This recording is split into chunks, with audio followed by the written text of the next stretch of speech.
Je m'appelle Ingrid, j'ai 43 ans. Il y a un an, mon mari s'est fait muter en Bretagne. J'ai suivi avec grand plaisir. Et à la base, j'étais éducatrice de jeunes enfants. Enfin, je suis toujours éducatrice de jeunes enfants, mais j'ai profité de la mutation de mon mari pour prendre une disponibilité et réfléchir sur mon futur professionnel. Le hasard fait que quelques mois avant, j'avais vu une vidéo d'Emmanuel lors d'une conférence. Je m'étais dit, waouh, c'est ça. Ça doit être trop bien. Et puis, pris dans les méandres de la vie, on ne se pose pas de questions jusqu'au jour où on se trouve à se poser et se dire, ah, mais c'est vrai que j'avais vu ça, ça me bottait bien et tout ça. Donc, j'ai décidé de prendre une année pour me mettre dans la formation, remettre dans une nouvelle vie, dans une autre région.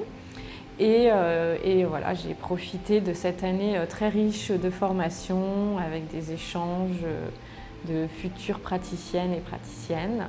J'ai arrêté mon métier pour le moment et l'objectif n'est pas de reprendre tout de suite.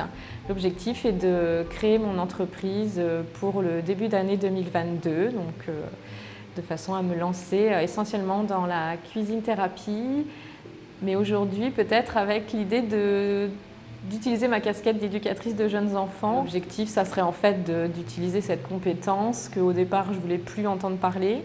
Et en fait, c'est une richesse que j'ai et j'ai envie de réutiliser mon diplôme, mon expérience en tant qu'éducatrice de jeunes enfants pour m'adresser à mon futur public.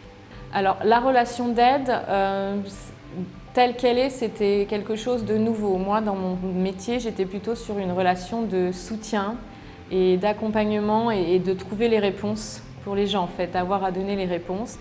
Là, dans la relation d'aide, on est plutôt sur être à côté et faire confiance aux personnes et les accompagner dans leur cheminement. Et là, c'est autre chose. Je suis à côté, je donne la main et on avance l'un ensemble. Dans la formation, j'ai appris que je pouvais faire confiance à l'autre.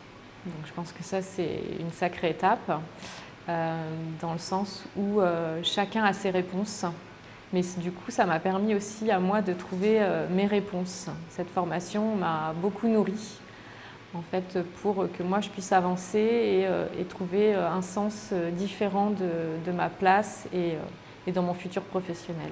Pendant cette formation, du fait que je réalise que je pouvais faire confiance aux autres, j'ai réalisé qu'il était important que je me fasse avant tout confiance. Et ça, je pense que c'est une grande étape. Alors le groupe a pris le nom de famille, donc ce qui est tout à fait correct, vrai, on va dire. C'est qu'il y a toujours quelqu'un, il y a toujours une réponse, il y a toujours un soutien, il y a toujours un mot d'encouragement. On est vraiment dans un espace serein et je pense que ça aussi, ça a contribué à nourrir la confiance. Et ça a contribué à ce que j'avance, mais c'est aussi la convivialité et c'est aussi accepter qu'on avance chacun à petits pas et c'est aussi accepter que parfois on peut reculer et il n'y aura jamais de jugement et ça c'est rassurant en fait, c'est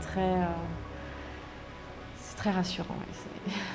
À quelqu'un qui hésite à commencer et se lancer dans la formation, je lui dirais lance-toi et tu verras, même si c'est un manque de confiance, même s'il y a un manque d'assurance, même s'il y a plein de doutes, il y a plein de réponses qui se trouvent sur le chemin.